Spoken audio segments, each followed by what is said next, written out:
দুনিয়ার মধ্যে যে জালিম হবে সেই হচ্ছে কি মূলত জঙ্গি, সেই হচ্ছে মূলত কি সন্ত্রাস।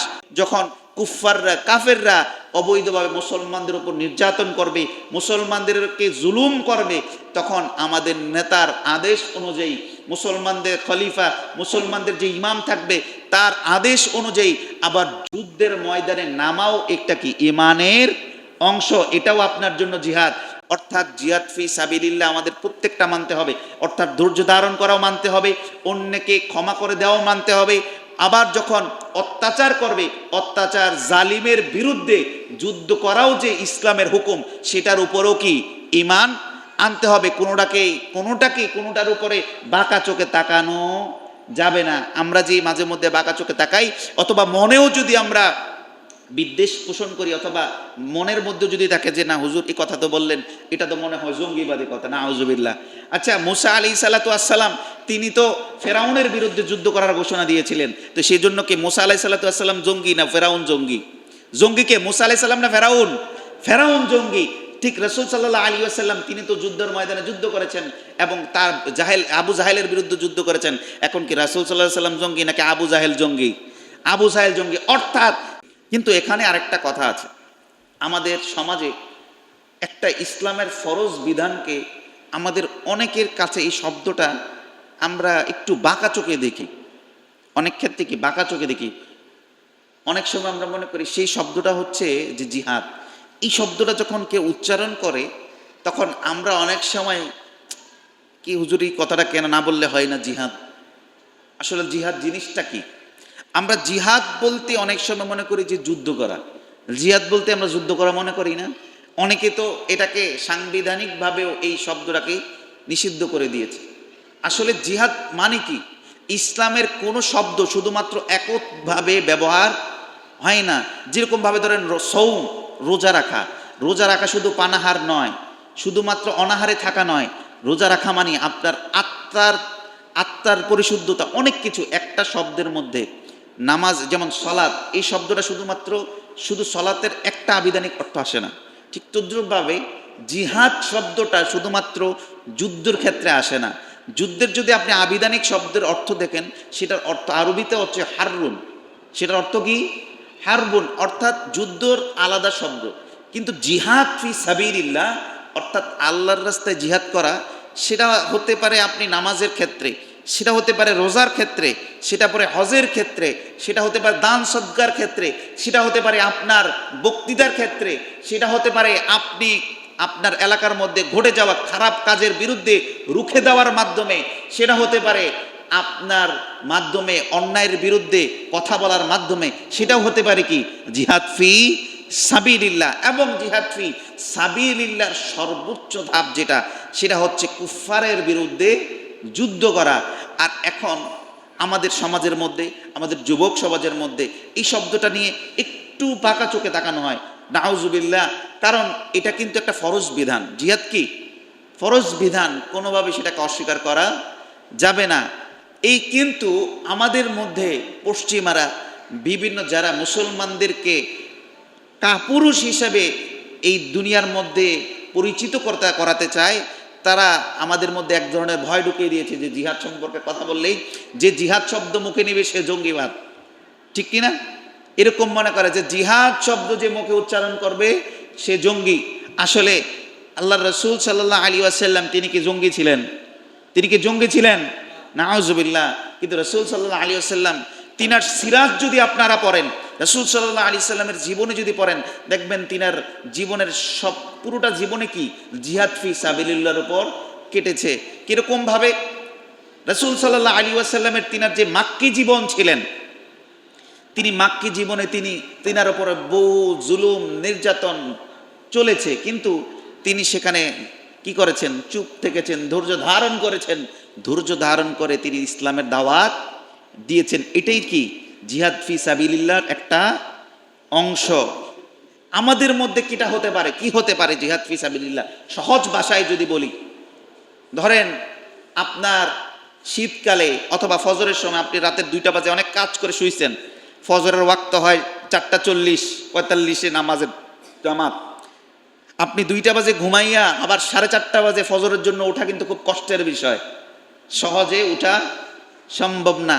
এই যে আপনি কষ্ট করে আপনি নামাজের জন্য উঠলেন, নামাজ আদায় করার জন্য আপনি আসলেন, এই যে ঘুম থেকে উঠলেন, কষ্ট করলেন, এইটাই জিহাদ ফি সাবিলিল্লাহর একটা অংশ। তারপর অনেক সময় দেখা যায় আমাদের মধ্যে অনেক অসুস্থতা থাকে, রোজা রাখতে কষ্ট হয়, তারপরও কষ্ট করে আমরা রোজা রাখি, এটা জিহাদ ফি সাবিলিল্লাহর একটা অংশ। মনে রাখবেন, প্রত্যেকটা জিহাদের অংশ। জিহাদ শুধুমাত্র একটা শব্দ বা একটা আবিধানিক অর্থের মাধ্যমে জিহাদের বর্ণনা হয় না। আমরা জিহাদ বললেই আমাদের মধ্যে, আমাদের জ্ঞানে একটা বিষয় ঢুকে দিয়েছে, জিহাদ শব্দ মানে হচ্ছে মানুষকে হত্যা করে। নাউজুবিল্লাহ। ইসলামে কোথাও নৃশংসভাবে অথবা নিরীহভাবে কোনো নিরীহ মানুষের উপর গায়ে হাত তোলা কখনো ইসলাম সাপোর্ট করে না কোনোভাবে। উল্টা এটাকে আপনাকে শাস্তির আওতাভুক্ত করা হয়।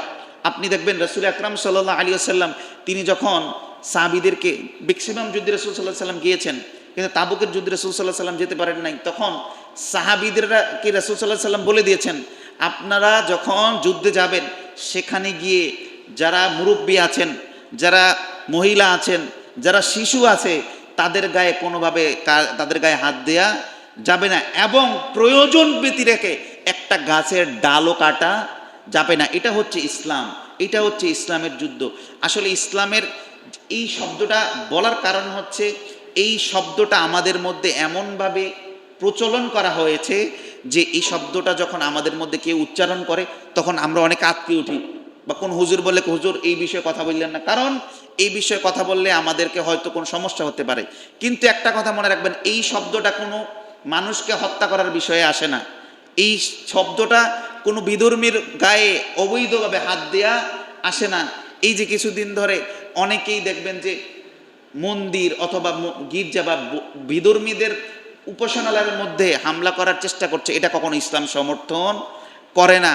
কারণ আপনি ইতিহাস ঘাটলেন, হাদিস কোরআন কোথাও আপনি পাবেন না যে রাসূল আকরাম সাল্লাল্লাহু আলাইহি ওয়াসাল্লাম তিনি যখন যুদ্ধে যাইতেন গিয়া কোনো বিধর্মীদের উপাসনালয়ে হাত দিয়েছেন, তিনি গিয়ে কোনো উপাসনালয়ের কোনো যারা যুদ্ধে অংশগ্রহণ করতেন না তাদের বাহিরে কারোর গায়ে হাত দেওয়া হয়েছে, এরকম ইতিহাসে কখন আসে নাই। আসলে আমাদের ইতিহাসটা শুরু থেকে দেখতে হবে। রাসূল আকরাম সাল্লাল্লাহু আলাইহি ওয়াসাল্লাম তিনি যখন ইসলাম ধর্ম প্রচার করা শুরু করলেন, সেই সময় রাসূল আকরাম সাল্লাল্লাহু আলাইহি ওয়াসাল্লাম তিনার উপর অত্যাচার, জুলুম, নির্যাতন করেছেন এবং তিনি সেটার উপর ধৈর্য ধারণ করেছেন। এটাই হচ্ছে জিহাদ ফি সাবিলিল্লাহর একটা অংশ, অর্থাৎ ধৈর্য ধারণ করাও জিহাদ। ধৈর্য ধারণ করা কি জিহাদ। আমরা এটা বারবার বলার কারণ হচ্ছে, এটা আমাদের যুব সমাজ, আমাদের প্রত্যেকের এটা বোঝা দরকার যে জিহাদের অনেকগুলো ধাপ আছে, অনেকগুলো অধ্যায় আছে, অনেকগুলো ধাপ একত্র করেই হয় কি জিহাদ ফি সাবিলিল্লাহ। এবং রাসূল আকরাম সাল্লাল্লাহু আলাইহি ওয়াসাল্লাম যে মক্কায় বিজয়ের পর তিনি যখন কাবা চত্বরে দাঁড়িয়ে সমস্ত কাফেরদেরকে বললেন, লা তাসরিবা আলাইকুমুল ইয়াউম, আজকে কোনো প্রতিশোধের দিন না। অর্থাৎ তিনার অন্তরের মধ্যে তিনার উপর জুলুম নির্যাতন যে করেছেন, এই সমস্ত কিছু তিনি যে ক্ষমা করে দিয়েছেন, এটাও জিহাদ ফি সাবিলিল্লাহর অংশ। অর্থাৎ আপনার উপর যে জুলুম করেছে, আপনার উপর যে নির্যাতন করেছে, আপনাকে যে অবৈধভাবে অন্যায়ভাবে আপনার গায়ে হাত তুলেছে, ধমক দিয়েছে, এটাকে আপনি আল্লাহর ওয়াস্তে তাকে মাফ করে দেওয়ার নামও কি জিহাদ। সেটা কি জিহাদ। অনেক সময় আমরা সুযোগ পেয়ে, এর আগে যে আমাকে অত্যাচার করেছে, সুযোগ পেয়েও আমরা তার উপরে কি করি, অত্যাচার করি। তাহলে আপনিও হলেন জুলুম, সেও করেছে জুলুম, আপনিও কি করেছেন, জুলুম করেছেন। অর্থাৎ দুজনের মধ্যে কোনো পার্থক্য রইল না। সেজন্য আমাদের এই জিনিসটা চিন্তা করতে হবে সবসময়। একটা কথা আমার সবসময়, আমার ব্যক্তিগতভাবে যে জিনিসটা আমি সব থেকে বেশি খেয়াল রাখি, যে কোনোভাবে কোনো মানুষের হক নষ্ট করা যাবে না, আর কারো উপরে অন্যায়ভাবে জুলুম করা যাবে না। এই জিনিসগুলো থেকে আমাদেরকে কি থাকতে হবে, একদম হুঁশিয়ার থাকতে হবে। যে আমি সবসময়, গত সপ্তাহে বলেছি যে নামাজ, রোজা, হজ, যাকাত এটা আল্লাহর হক, এটা আল্লাহর সাথে আপনার ব্যক্তিগত বিষয়, কিন্তু অন্যের ক্ষেত্রে, অন্যের উপর অত্যাচারের ক্ষেত্রে সেটা আল্লাহ সুবহানাহু ওয়া তাআলা আপনাকে ছাড় দিবেন না। দেখেন রাসূল আকরাম সাল্লাল্লাহু আলাইহি ওয়াসাল্লাম তিনাকে জুলুম, তিনার উপর কি পরিমাণ জুলুম করেছেন, আপনি মাক্কি জীবনটা যদি আপনি পড়েন বা শুনেন, রাসূল সাল্লাল্লাহু আলাইহি সাল্লামের 10 বছর, পরিপূর্ণ 10 বছর, যে রাসূল সাল্লাল্লাহু আলাইহি সাল্লামের 40 থেকে 50 অর্থাৎ হিজরতের আগ পর্যন্ত এই সময়টা রাসূল সাল্লাল্লাহু আলাইহি ওয়াসাল্লামের উপর বিভিন্নভাবে কাফেররা নির্যাতন করেছেন। তারপরেও রাসূল সাল্লাল্লাহু আলাইহি ওয়াসাল্লাম কাবা ঘরের সামনে দাঁড়িয়ে তিনি বললেন, লা তাসরিবা আলাইকুমুল ইয়াউম ইযহাবু আনতুমুত তুলাকা। আজকে তোমাদের সাথে আমার কোনো হিংসা নাই, আজকে তোমাদের উপর কোনো প্রতিশোধ নেওয়া হবে না, আজকে তোমাদের উপর আমার কোনো রাগ নাই, আজকে তোমাদের উপর আমার কোনো বিদ্বেষ নাই, আজকে তোমাদের সাথে আমার কোনো শত্রুতা নাই, আজকে তোমাদেরকে আমি আমভাবে ঢালাওভাবে সবাইকে মাফ করে দিলাম। সুবহানাল্লাহ। অর্থাৎ এটা ছিল রাসূল সাল্লাল্লাহু আলাইহি ওয়াসাল্লামের শিক্ষা, এটা জিহাদ ফি সাবিলিল্লাহ। আসলে আমাদেরকে জানতে হবে জিহাদের যে প্রত্যেকটা ধাপ আছে, প্রত্যেকটা ধাপের উপর ঈমান আনা কি ফরজ, প্রত্যেকটা ধাপের উপর ঈমান আনা কি ফরজ। অর্থাৎ আপনার উপর যখন ধৈর্য ধারণ করার সময় হবে, আপনার ধৈর্য ধারণ করা আপনার জন্য ফরজ। আপনার যখন সময় হবে, আবার যখন এরকম সময় হবে যখন কুফফাররা কাফেররা অবৈধভাবে মুসলমানদের উপর নির্যাতন করবে, মুসলমানদেরকে জুলুম করবে, তখন আমাদের নেতার আদেশ অনুযায়ী, মুসলমানদের খলিফা, মুসলমানদের যে ইমাম থাকবে তার আদেশ অনুযায়ী আবার যুদ্ধের ময়দানে নামাও একটা কি ঈমানের অংশ, এটাও আপনার জন্য জিহাদ। অর্থাৎ জিহাদ ফি সাবিলিল্লাহ আমাদের প্রত্যেকটা মানতে হবে। অর্থাৎ ধৈর্য ধারণ করাও মানতে হবে, অন্যকে ক্ষমা করে দেওয়াও মানতে হবে। আবার যখন অত্যাচার করবে, অত্যাচার জালিমের বিরুদ্ধে যুদ্ধ করাও যে ইসলামের হুকুম, সেটার উপরও কি ঈমান আনতে হবে। কোনোটার উপরে বাঁকা চোখে তাকানো যাবে না। আমরা যে মাঝে মধ্যে বাঁকা চোখে তাকাই, অথবা মনেও যদি আমরা বিদ্বেষ পোষণ করি, অথবা মনের মধ্যে যদি থাকে যে না হুজুর এই কথা তো বললেন, এটা তো মনে হয় জঙ্গিবাদী কথা, না আউযুবিল্লাহ। আচ্ছা, মুসা আলাইহিস সালাতু আসসালাম তিনি তো ফেরাউনের বিরুদ্ধে যুদ্ধ করার ঘোষণা দিয়েছিলেন, তো সেই জন্য কি মুসা আলাইহিস সালাতু আসসালাম জঙ্গি না ফেরাউন জঙ্গি? জঙ্গি কে, মুসা আলাইহিস সালাম না ফেরাউন? ফেরাউন জঙ্গি। ঠিক রাসূল সাল্লাল্লাহু আলাইহি ওয়াসাল্লাম তিনি তো যুদ্ধের ময়দানে যুদ্ধ করেছেন এবং তার আবু জাহেলের বিরুদ্ধে যুদ্ধ করেছেন। এখন কি রাসূল সাল্লাল্লাহু আলাইহি ওয়াসাল্লাম জঙ্গি নাকি আবু জাহেল জঙ্গি? আবু জাহেল জঙ্গি। অর্থাৎ দুনিয়ার মধ্যে যে জালিম হবে সেই হচ্ছে কি মূলত জঙ্গি, সেই হচ্ছে মূলত কি সন্ত্রাস। অর্থাৎ আমাদেরকে এই জিনিসটা বিবেচনা করতে হবে যে যখনই কোনো সময় জিহাদ ফি সাবিলিল্লাহর কথা উঠবে, জিহাদ ফি সাবিলিল্লাহর ভাষণ আসবে, তখন আমরা যেন সেটাকে জঙ্গি বলে আখ্যায়িত না করি। কারণ এটাকে যদি আমরা জঙ্গি বলি, বাঁকা চোখে তাকাই, তাহলে আমাদের ঈমান নষ্ট হয়ে যাবে। সেজন্য আমাদেরকে ঈমানের প্রত্যেকটা পর্যায়ের যে জিহাদ, সেটাকে আমাদের মানতে হবে। পর্যায়ে পর্যায়ে আপনাকে সময় মতো ধৈর্য ধারণ করতে হবে, সময় মতো আপনার বিপক্ষকে তাকে প্রতিহত করতে হবে, মাঝে মধ্যে আপনাকে তাকে ডিফেন্স করতে হবে, মাঝে মধ্যে তার বিরুদ্ধে লড়াই করতে হবে। এটাই হচ্ছে জিহাদ ফি সাবিলিল্লাহ। এই সকল কিছুর মাধ্যমে, অর্থাৎ ইসলামের মধ্যে যা কিছু আছে সকল কিছু কিন্তু কোনোটাই করা সহজ বিষয় না। ধরেন রোজা রাখা কি সহজ বিষয়? রোজা রাখা সহজ বিষয়? মসজিদে আপনার পকেটে 100 টাকা আছে, 100 টাকা দান করা কি সহজ বিষয়? সহজ বিষয় না। দেখবেন 50 টাকা 100 টাকা যার পকেটে আছে, সে 50 টাকা দিতে দেখবেন কলিজাটা ছিঁড়া যায় না? এটাও জিহাদ। এটাকেও কি বলে? জিহাদ বলে। আপনাকে যখন বলে যে মসজিদে দান করেন, তখন অনেক কষ্ট হয় যে পকেট থেকে টাকাটা বার করে কেমনে দেই। এই যে কষ্ট করার পরে অনেকে আছে যে বলার সাথে সাথে কষ্ট করা টাকাটাও সে যখন আল্লাহর রাস্তায় দান করে দেয়, দ্বীনের রাস্তায় দান করে দেয়, এতিমের জন্য দিয়ে দেয়, এটাও কি জিহাদ ফি সাবিলিল্লাহর অংশ। অর্থাৎ আপনার ইসলামের ঈমান আনয়নের পর থেকে, অর্থাৎ আপনি যখন আল্লাহ সুবহানাহু ওয়া তাআলার প্রতি ঈমান আনে, বললেন লা ইলাহা ইল্লাল্লাহ, এবং বললেন মুহাম্মদ রাসূলুল্লাহ, যে আল্লাহ সুবহানাহু ওয়া তাআলার কোনো মাবুদ নাই, এবং হযরত মুহাম্মদ মুস্তাফা সাল্লাল্লাহু আলাইহি ওয়াসাল্লাম তিনি হচ্ছেন আল্লাহর রাসূল। এই বলার পর থেকে যখন পরবর্তী যত কাজ, আপনার নামাজ বলেন, রোজা বলেন, হজ বলেন, যাকাত বলেন, দান সাদাকা, সকল কিছু, এবং কি প্রয়োজন অনুযায়ী আল্লাহর প্রতি জিহাদ করা, যুদ্ধ করা, প্রত্যেকটা ক্ষেত্রেই একত্রে। অর্থাৎ আমরা বলি প্রথমে কি ঈমান আনা, প্রথম কি ঈমান, নামাজ, রোজা, হজ, যাকাত, প্রয়োজন মতো দান করা, সদকা দেয়া, এবং কি আমার যখন প্রয়োজন হবে ধৈর্য ধারণ করা, অন্যর প্রতিবাদ করা, অথবা ধরেন যে জায়গায় অন্যায় হচ্ছে সেখানে আপনার লিখনি বালা, আপনি লেখক, আপনি লিখার মাধ্যমে জিহাদ করবেন। আপনার বলার, আপনি বক্তা, আপনি বলার মাধ্যমে কি করবেন? জিহাদ করবেন। আপনার ক্ষমতা আছে সেটাকে প্রতিহত করার মাধ্যমে, হাতের মাধ্যমে, বল প্রয়োগের মাধ্যমে সেটা করবেন, সেটা আপনার জন্য জিহাদ।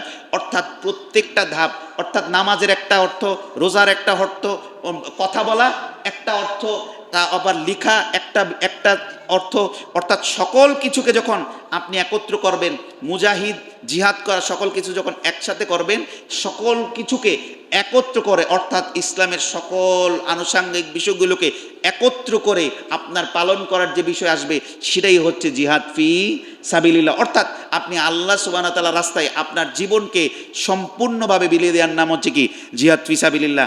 আর আজকে আপনাদের কাছে এটা আমি অনুরোধ করে যাব যে যখনই কেউ কখনো কোনো সময় এই শব্দটা কোনোভাবে বলবে, তখন কাউকে কোনোভাবে জঙ্গি বা কি জিএমবি এটা বলা যাবে না। কারণ আল্লাহ সুবহানাহু ওয়া তাআলা পবিত্র কোরআনে জিহাদের বিষয়ে অসংখ্য কোরআনের আয়াত নাজিল করেছেন এবং রাসূল সাল্লাল্লাহু আলাইহি ওয়াসাল্লাম জিহাদ সম্পর্কে হাদিসে অনেক বারংবার বলেছেন।